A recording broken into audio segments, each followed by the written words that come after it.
Hi எல்லாருக்கும் வணக்கம். Code திரைப்படத்தோட ட்ரெயில் நேற்று லான்ச் பண்ணாங்க. சொன்ன மாதிரி கரெக்டாக 5 மணிக்கு லான்ச் பண்ணாங்க. ஸோ ஃபேன்ஸ் எல்லாம் ஹாப்பின்னு நினைக்கிறேன். அவர் நடிக்க போகிற கடைசி படத்துக்கு முந்தைய படம் அப்படிங்கிறனால ரசிகர்கள் மத்தியில் பெரிய எதிர்பார்ப்பு. ப்ளஸ் வெங்கட் பிரபு அண்ட் விஜய் மங்காத்தா வரும்போதே அடுத்து வந்து விஜய் கூட தான் ஒர்க் பண்ண போகிறேன்னு சொல்லிட்டு இருந்தார். ஸோ இத்தனை வருஷத்துக்கு அப்புறமா 2 பேரும் சேர்ந்து ஒர்க் பண்ணிக்கிறதுனால ஒரு பெரிய எதிர்பார்ப்பு. ட்ரெய்லர் எப்படி இருந்துச்சு அப்படின்னா, நல்ல டீசெண்டான ட்ரெய்லர். ஒரு ப்ராப்பர் பக்காவான ஒரு மாஸ் ஹீரோக்கான ஒரு கமர்ஷியல் ட்ரெய்லர். விஜய் ஃபேன்ஸாக இருக்கட்டும், இல்லை என்ன மாதிரி ஒரு நியூட்ரல் ஆடியன்ஸ், தலைவர் ஃபேன்ஸ் எல்லாருமே என்ன எதிர்பார்த்தாங்க அப்படின்னா, ஒரு டைம் ட்ராவல் மாதிரி இருக்கும் அப்படின்னு எதிர்பார்த்தாங்க. பட் ட்ரெய்லர் பார்க்கும்போது எனக்கு அப்படி ஒன்றும் தோணலை. ஐ மீன் டைம் ட்ராவலில் அப்படிலாம் இருக்குமாங்கிறது தெரில. ஒருவேளை ரிவீல் பண்ணாமல் அதை இது பண்ணியிருக்காங்களா தெரியல. பட் ட்ரெய்லரை பார்த்த வரைக்கும் ஓப்பனாக எந்த இடத்துலையுமே டைம் ட்ராவல் மாதிரி சயின்ஸ் ஃபிக்ஷன் மாதிரி தெரில. மிஷன் இம்பாசிபிள் ஸ்டைலில் ஒரு ஸ்டோரி. பட்டான் வந்துச்சு இல்லையா லாஸ்ட் இயர் ஷாருக் கானுக்கு, அப்படி ஒரு படமாக தான் இருக்கும் போல இருக்குது. அதான் தெரிஞ்சு விபி என்ன யோசிச்சிருக்காருன்னா, மங்காத்தா பண்ணும்போது அந்த சமயத்தில் அஜித் சாருக்கு வந்து அப்படி ஒரு படம் வரல. மீன்ஸ் ஒரு நெகட்டிவ் ஷேடில் அவுட் அண்ட் அவுட்டு வேறு மாதிரி ஒரு படம். அவர் விஜய்க்கு பண்ணும்போது என்ன நினச்சிருப்பாருன்னா, விஜய் பண்ணாத ஒரு கதாபாத்திரம் பண்ணணும்னு நினச்சிருப்பாருன்னு நினைக்கிறேன். அதான் ஒரு பாண்ட் மூவி ஸ்டைலில் அப்படி ஒன்று சொல்லியிருப்பார். அதனால் ஒர்க் அவுட்டாக இருக்கு. நல்லா தான் இருக்குது. ட்ரெய்லர் வந்து அந்த கதையை ஜஸ்டிஃபை பண்ணுற மாதிரி தான் இருக்குது. நிறைய ஆர்டிஸ்ட்டு, அப்பா பிள்ளை, அந்த சாட் ஸ்பெஷல் ஆன்டி டெரரிசம் ஸ்குவாட், அதில் விஜய் வர்றது எல்லாமே ஓகே, நல்லா தான் ஒர்க் அவுட் பண்ணியிருக்காங்க. என்ன அந்த சாங் வரும்போது எல்லாருக்குமே நெருடலாக இருந்தது விஎஃப்எக்ஸ் டிஏஜிங் தான். வெங்கட் பிரபு நேற்று ப்ரெஸ் மீட்டில் சொல்லியிருந்தாரு, நாங்கள் வந்து அதை ரெக்டிஃபை பண்ணிட்டோம். இப்போ நீங்கள் ட்ரெய்லரில் பார்க்குற அந்த எங்கள் விஜய் தான் படத்தில் ஆல்மோஸ்ட் ஒரு 75% 90% அந்த விஜய் தான் இருப்பாப்புலன்னு சொன்னார். அதை மாற்றிருக்காங்கன்னு நினைக்கிறேன். ஆனால் எனக்கு தெரிஞ்சு பார்த்தீங்கன்னா டிஏஜிங்கோ விஎஃப்எக்ஸோ படம் முழுக்க வரக்கூடிய ஒரு கதாபாத்திரம், அதை டக்குன்னு எல்லாத்தையும் மாற்றிட்டு சீக்கிரமே, ஏன்னா ரெண்டரிங் டைம் ஆகும். நான் நினைக்கிறேன் என்ன பண்ணியிருப்பாங்கன்னா, விஎஃப்எக்ஸே பண்ணலன்னு நினைக்கிறேன். இப்போது பிகிலில் பண்ணாங்க இல்லையா, அப்பா விஜய் பையன் விஜய், விஎஃப்எக்ஸ்லாம் பண்ணல, மேக்கப்பில் தான் கொண்டு வந்திருப்பாங்கள்ல. ஸோ பையன் விஜய்க்கு நார்மல் விஜய்க்கு வந்து அந்த சின்ன மீசை வச்சு ஒரு ஃப்ரெஞ்ச் பேட் மாதிரி வச்சு ஒரு யங்கர் லுக்கில் எடுத்துருப்பாங்கள்ல, அதை விஎஃப்எக்ஸ் பெருசாக டச் பண்ணாமல் ஆல்ரெடி ஒர்க் பண்ணதெல்லாம் லேயராக குறைச்சிருப்பாங்கன்னு நினைக்கிறேன். மினிமலாக இருக்கிறத மட்டும்தான் படத்தில் காட்டுவாங்க போல இருக்குது. அது ரொம்ப சர்ப்ரைஸ். ஏன்னா நாளைய தீர்ப்பு விஜயை கொண்டு வந்தது. இன்ஃபேக்ட் நான் கூட ஒரு வீடியோவில் சொல்லியிருப்பேன்னு நினைக்கிறேன். அந்த துல்லாத மனம் துல்லும், காதலுக்கு மரியாதை இல்லை, அதுக்கு முன்னாடி இந்த விஜய் கொண்டு தான் நல்லா இருக்குன்னு சொல்லி அது கொண்டு வந்திருக்காங்க. பட் அந்த ஷார்ட், அந்த ஃப்ரேம் வந்து படத்தில் ரொம்ப நேரம் வராது போல இருக்குது. இந்த எங்கள் விஜய் வந்து ப்ராப்ளி ஒரு 2 minutes வரலாம் ஒரு ஃப்ளாஷ்பேக் போர்ஷனில். டீகோடிங் பண்ணுறதா இருந்தால் நான் கதை சொன்னால் தான் டீகோடிங்கே என்னால் பண்ண முடியும். ஸோ ஒருவேளை வியூவர்ஸ் வந்து கதை தெரிஞ்சுக்க வேணாம்னு நினச்சிங்கன்னா பெருசாக பார்க்காதீங்க.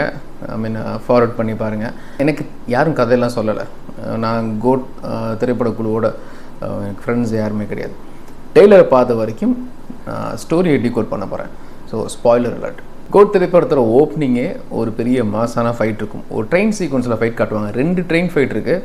ஒன்று வந்து அப்பா விஜய்க்கு, இன்னொன்று அவரே தான். ஃப்ளாஷ்பேக்கில் ஒரு ட்ரெயினில், ஒரு பாலைவனத்தில் ட்ரெயின் போயிட்டுருக்கும். விஜய் வந்து எல்லாத்தையும் அடிச்சுட்டு அப்புறம் அந்த ட்ரெயின் வெடிக்க போகிறதுக்கு முன்னால் ஒரு தவ்வி ஒரு கயிறை பிடிப்பார். அது ஹெலிகாப்டர்லேருந்து தொங்குற கயிறு. ஸோ இதுதான் முதல் ஃபைட்டுன்னு நினைக்கிறேன். I think so. ஒரு மாசான ஒரு ப்ராப்பராக ஒரு பாண்ட் மூவிக்கு வர்ற மாதிரி ஒரு 7 நிமிஷம் 8 நிமிஷம் ஓடக்கூடிய ஒரு பெரிய ஃபைட் சீக்வன்ஸ் காமிச்சிட்டு டைட்டில் கார்டு போடுவாங்க. டைட்டில் கார்டு போட்டு முடிக்கும்போது ஆஃப்டர் ஒரு 15 years இப்போது சென்னையில், ஐ மீன் இந்தியாவில் வந்து ஒரு பிரச்சனை. ஆல்ரெடி ஒரு 10-15 வருஷத்துக்கு முன்னாடி நடந்த டெரரிசம் அட்டாக் மாதிரி நடக்க போகுது அப்படின்னு அலர்ட் வருது. கட்டுப்படுத்த முடியல. அப்படிங்கும்போது மறுபடியும் காந்தியை கூப்பிட்றாங்க. சாட்லேருந்து, ஸ்பெஷல் ஆன்டி டெரரிசம் ஸ்குவாட்லேருந்து காந்தி வந்தால் நல்லா இருக்குன்னு ஃபீல் பண்ணுறாங்க. ஸோ இது ஃபீல் பண்ணுறது யாருன்னா காந்தியோட ஃப்ரெண்ட்ஸ். அஃப்கோர்ஸ் பிரபுதேவா, அஜ்மல், அப்புறம் பிரசாந்த், இவங்கெல்லாம் ஃபீல் பண்ணுறாங்க. பட் அவங்களுக்கு ஹெட்டாக இருக்கிறவர் வந்து வேணான்னு நினைக்கிறாரு போல இருக்குது.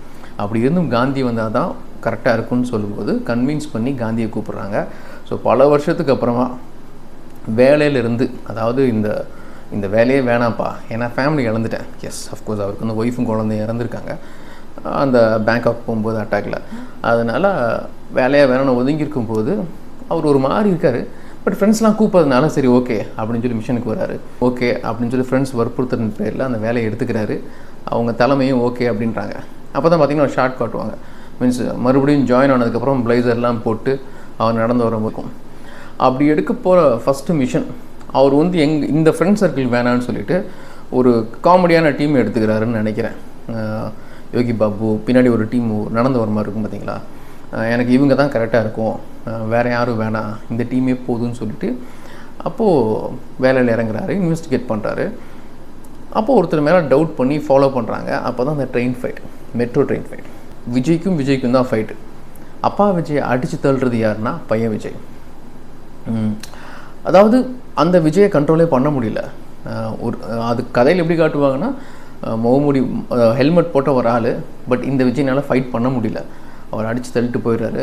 இன்ஃபேக்ட் அதுக்கப்புறம் மறுபடியும் சேஸ் பண்ணி போகும் பொழுது, மறுபடியும் அதெல்லாம் இன்னொரு சந்தர்ப்பத்தில் சேஸ் பண்ணி அப்பா விஜய் போகும்போது அப்பையும் பார்த்தீங்கன்னா ஒரு மாஸ்க் மாதிரி போட்டிருப்பார். ஒரு பெரிய ஹாலில் ஒரு ஃபைட் இருக்கும், அதுவும் விஜய் தான். ஸோ கண்ட்ரோலே பண்ண முடியல, பயங்கர அக்ரெசிவாக இருக்காப்புல. அப்போ தான் அப்பா விஜய்க்கு தெரிய வருது இது வந்து நம்மளை மாதிரியே இருக்கானே அப்படின்னு சொல்லிட்டு. கைண்ட் ஆஃப் அந்த ஜெமினி மேனில் வர்ற மாதிரி தான். அப்படி எப்படின்னா ஃபயராக இருக்காப்புல, அக்ரெசிவாக இருக்காப்புல. பட் இவருக்கு தெரிஞ்சிடுது இவர் வந்து நம்மளை மாதிரி இருக்கானே, நம்ம பையனாக இருக்குமோன்னு டவுட் வந்துடுது.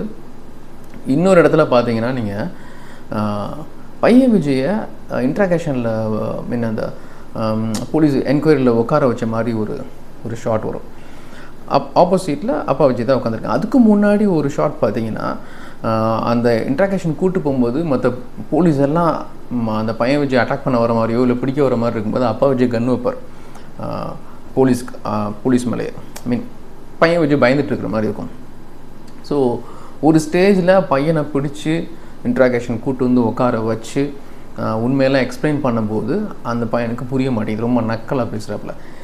இந்த இடத்துல தான் அப்பா விஜய் யாருங்கிற ஃப்ளாஷ்பேக் ஓப்பன் பண்ணுவாங்கன்னு நினைக்கிறேன். அப்பா விஜய் யார் அப்படின்னா மறுபடியும் ஒரு மிஷன் காட்டுறாங்க, ஜேம்ஸ் பாண்ட் ஸ்டைலில் வந்து விஜய் வரும் அப்படில. ஸோ பிரபுதேவா விஜய் உள்ளே போகிறாங்க. அந்த டீமே, அந்த மொத்த டீமோடைய டீம் ஒர்க், இந்த மிஷன் இம்பாசிபிள் காட்டுவாங்கல்ல, ஒருத்தர் வேனில் வந்து ஹெட்ஃபோன்லாம் போட்டு கம்ப்யூட்டர் ஆப்ரேட் பண்ணிட்டுருப்பார். அந்த மாதிரி வெளியே ஒரு கேங் இருக்குது, உள்ளே பிரபுதேவா விஜயும் போகிறாங்க. வில்லனுடைய எல்லாத்தையுமே அடித்து முடிச்சு அந்த இடத்துல தான் மோகன் ஒரு டைலாக் சொல்கிறார்ல, காந்தி மாதிரி வேஷம் போட்டு பார்த்துருக்கேன், காந்தியே வேஷம் போட்டு இப்போ தான் பார்க்குறேன் அப்படின்னு சொல்லி. அது 1-to-1 மோகனுக்கும் விஜய்க்கும், மோகன் சாருக்கும் விஜய் அவர்களுக்கும் இருக்கிற 1-to-1 டைலாக் சீன். அந்த இடத்துல அந்த இடத்தையெல்லாம் அடித்து நொறுக்கி வில்லனையும் பிடிச்சி கொடுத்துட்டு அந்த மிஷன் முடிஞ்சிடுது. முடிஞ்ச உடனே பார்ட்டி வைக்கிறாங்க, அவருக்கு ஒரு ஃபேமிலி இருக்குது, அங்கே காமெடி அந்த மாதிரி போகுது. ஜெயிலுக்கு போன மோகன் வந்து விஜய் பழிவாங்க நினைக்கிறாரு. அந்த சமயம் பார்த்து விஜய் ஃபேமிலியோட பேங்காக் போகிறாரு. ஒரு கார் சீக்வன்ஸ் வரும், அதில் பார்த்தீங்கன்னா விஜய் வண்டி ஓட்டிகிட்டு இருக்க மாதிரி பின்னாடி ஸ்னேகா இருப்பாங்க. ஸோ அதில் ஒரு ஆக்சிடெண்ட்டில் ஒய்ஃபும் குழந்தை இறந்துடுறாங்க அப்படின்னு சொல்லி அப்படி பார்க்கும்போது அப்போ இந்த விஜயை வளர்த்தது யாருன்னா மோகனாக இருக்கும். அவர் சின்ன வயசில் அந்த குழந்தைய தூக்கி வளர்த்து இந்தியாவுக்கு எதிராக சதி பண்ணுற வேலைகள் அவருக்கு நிறைய ட்ரைனிங்லாம் கொடுத்து ஒரு டெரரிஸ்ட்டாக வளர்த்துருக்காரு. இந்த ஃப்ளாஷ்பேக் முடிவில் பையன் விஜய்க்கு வந்து உண்மை தெரிய வருது, ஓகே அப்பா இவர் தான் அப்படின்னு சொல்லிட்டு. ஸோ அப்பாவுக்கு ஹெல்ப் பண்ணுறேன் அப்படின்னு சொல்லி மாஸ்கோ போகிறாரு.